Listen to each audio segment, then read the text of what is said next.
sambung kalih sesepuh sepuh tambah raket kesane kula sak rencang sak rombongan tambah kuat imane, tambah kuat keyakinane, tambah mantep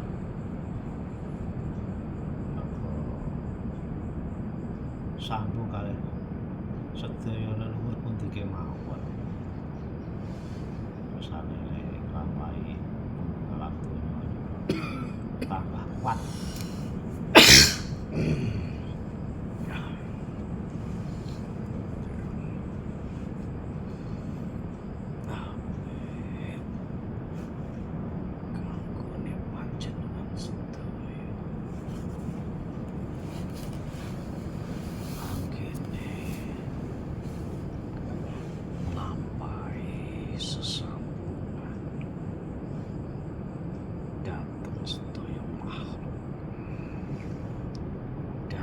Sedaya para sesepuh sae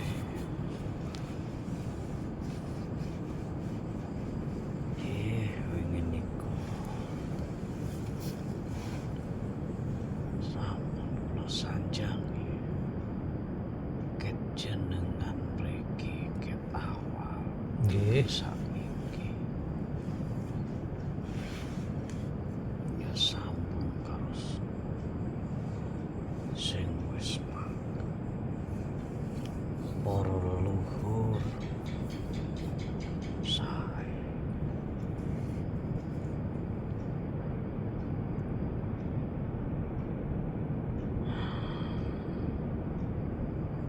kabeh wis ana pestine sedang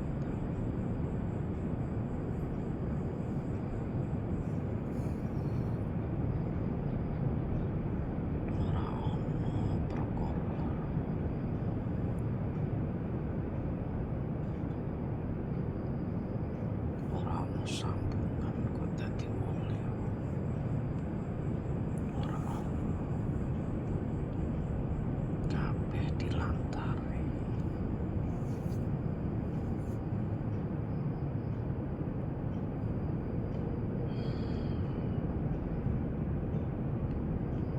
ayo dosae ning alam donya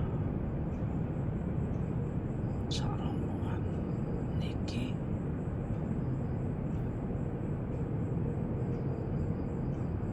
saya jenengan Nggih. saya sudah tasih teng donya niki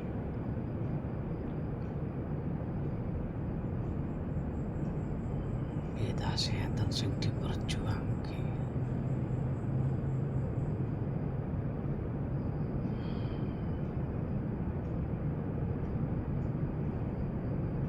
jenengan pun mriki ping pinten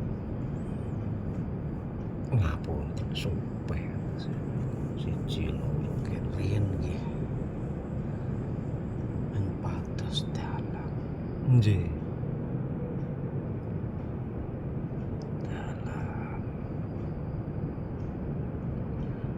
kula sing jenengan paringi dalan padhang ya alhamdulillah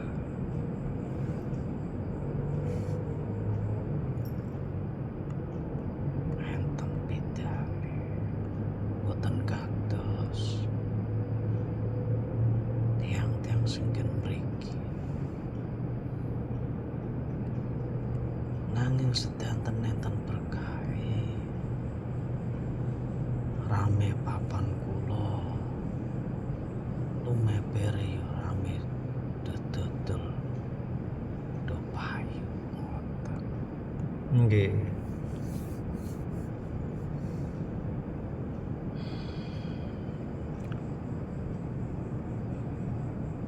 pripun nggih namung suasana keadaan saat menika teng babagan napa nggih ekonomi rumah tangga sing dilampahi wonten alam donya sak menika kula sak rencang niku nggih panyuwunan dumateng Gusti nggih karepe sing gadah masalah bar rampung, abot dados enteng, peteng dadi padhang. Niku panyuwunane ngoten niku dumateng Allah.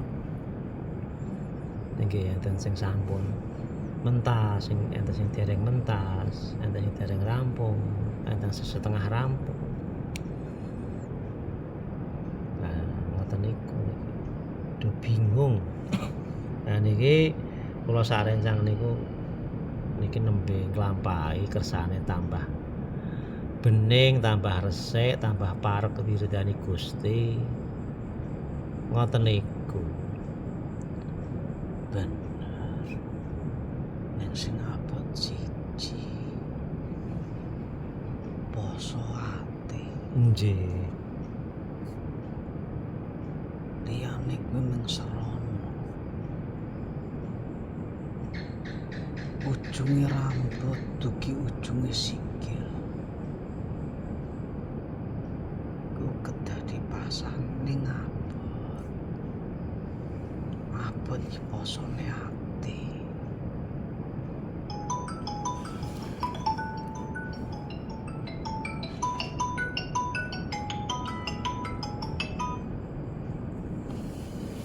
Niki nggih nembe belajar kula sarencang niat golek ridane Allah, ngresiki ati saking napa kira-kira sing boten dadoske kersane nembe belajar. Nyuwun ngapunten. Nggih. Enten kalane manungsa niku saged nglampahi, enten kalane mboten. Sedanten mboten saged dipaksane, Nggih. mboten saged dikutuke. Nak dikutuke dipaksane niku mboten sae.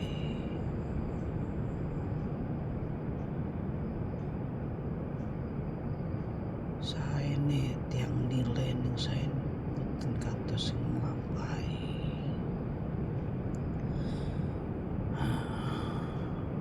Sak kemampuan. Sak kemampuan mawon. Nggih.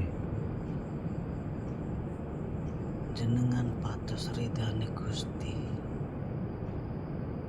Ngoten nggih, Nggih. tapi mboten saged dipaksa. Setiap tiang benten-benten. Benten. Lajeng poso kemawon. Nak tasih mbeto nafsu peksone ati. Ridone nggih mboten dados. Nggih. Ridho marang Gusti. Ikhlas saking nglampahi.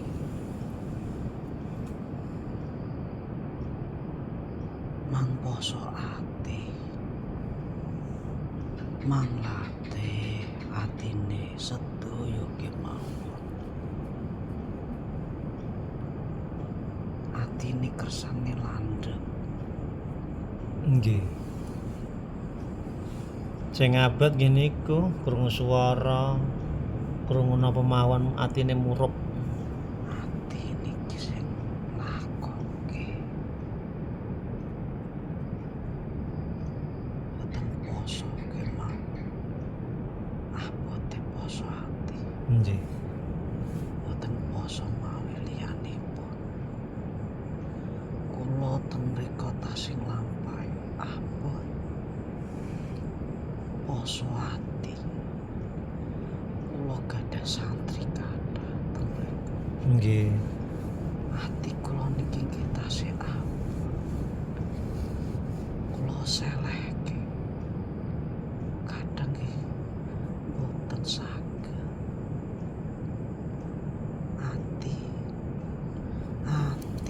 Ati.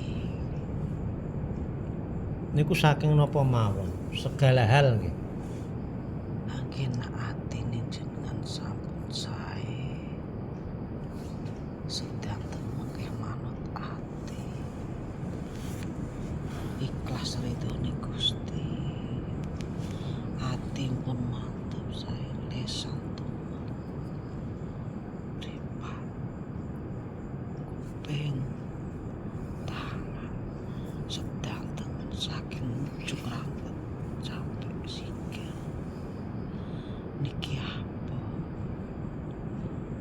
kuncine mangke di tengah ati. Jadi kita seleh semeleh nggih. Seleh semeleh. Napa kemawon seleh semeleh? Atine ditresiki, didandani. Hati-hati. Nggih.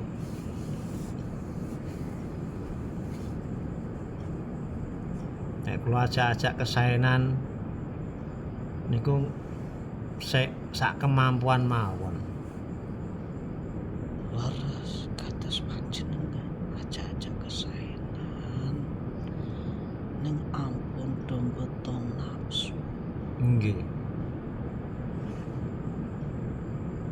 Kedah diselehke nggih.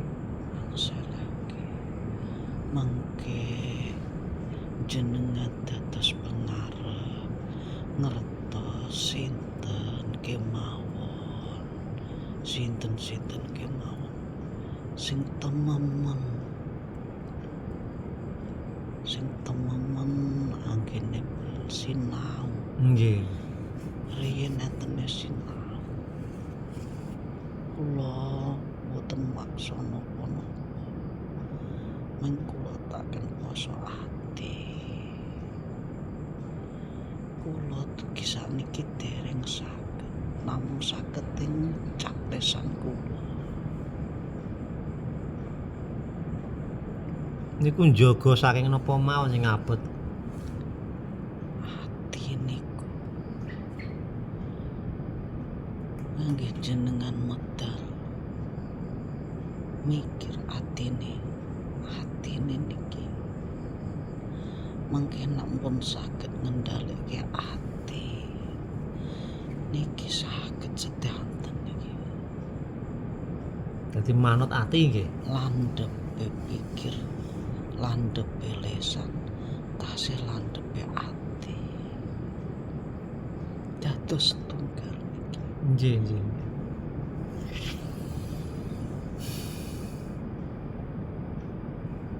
Ajeng jenengan poso setahun poso nak atine mboten resik mboten dipasani nggih kados niku muspro. Berarti ati niku anu nggih. Cara nampa-nampa perkara sing mboten nyenengke niku berarti kudu diselehke nggih. Kudu diselehke Sing nyenengke sing mboten nyenengke sami selehke nggih. sami lan jenengan gadah perkara gedhe murup mboten atine jenengan Nggih. abot mboten Nggih. Kedah diselehke nggih. selehke Nggih. madhep mantep marang Gusti Kersane diurusi Gusti ngoten nggih. kados jenengan nyampe ke nopo kemawon ceramah Gusti sing ngurusi Nggih. atine diresiki kan belajar poso ati Inggih. Matur nuwun Nggih. wejanganipun iki tesih nem-nem, tesih tahap belajar wejangan sesepuh pini sepuh niku ingkang kula betahaken kangge semangat penyemangat nggih kersane kula sak rencang tambah kenceng tambah kuat. nggih nuwun ngapunten kula mangsa trimo ngucap nggih dereng sampurna sing masane ati Nggih. tasih molak-malik ati Anjir. mawi jenengan mengke sing neruske saged sing namine poso ati kados nopo jenengan mengke paham boten mawi poso sing kepripun-pripun Nggih. nanging poso ati niki sing paling abot Nggih. nggih ngeten kemawon sing saged kula sampeke amargi kula nggih tasih ngajar kene bela-belu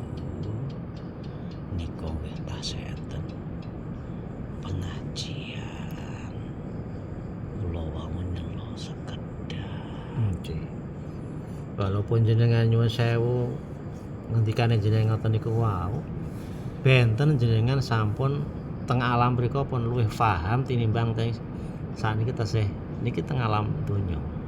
Mugi Allah ngridhoi sing jenengan sarencang niati. Mugi saged neruske lampah kula poso ati. Kajenge luwih setitik. Nggih, wonten napa nggih kersane napa nggih? Tata cara napa pripun ngoten kersane le poso ati nata ati niku pripun wonten mboten? Jenengan pun ngertos Nggih. perkara-perkara napa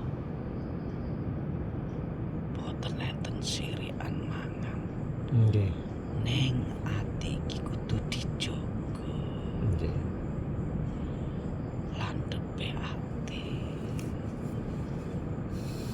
Nek mawi nyun sewu, mawi dilantari kersane napsune radi medun ngoten nggih, mboten ana napa nggih? Lan niku poso angkara murka. Ngoten. Lan niku kan cegah lesan kali pikiran mawon to niku. Nggih.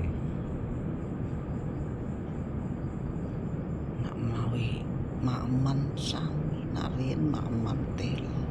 Nggih. Riyen boten kados Sakniki. sakniki. Sakniki sembarang enten. Cuma niku ngenten kan penyakit ngoten to. Nggih. Dados boten napa-napa. Ajeng mawi boten ngagem amis. Riyen kan enten emeng asin telo. Nggih. Tak sakniki pun werni-werni. Boten napa-napa. Poso niku meng ngegeh hawa nafsu. Niki jenengan pasane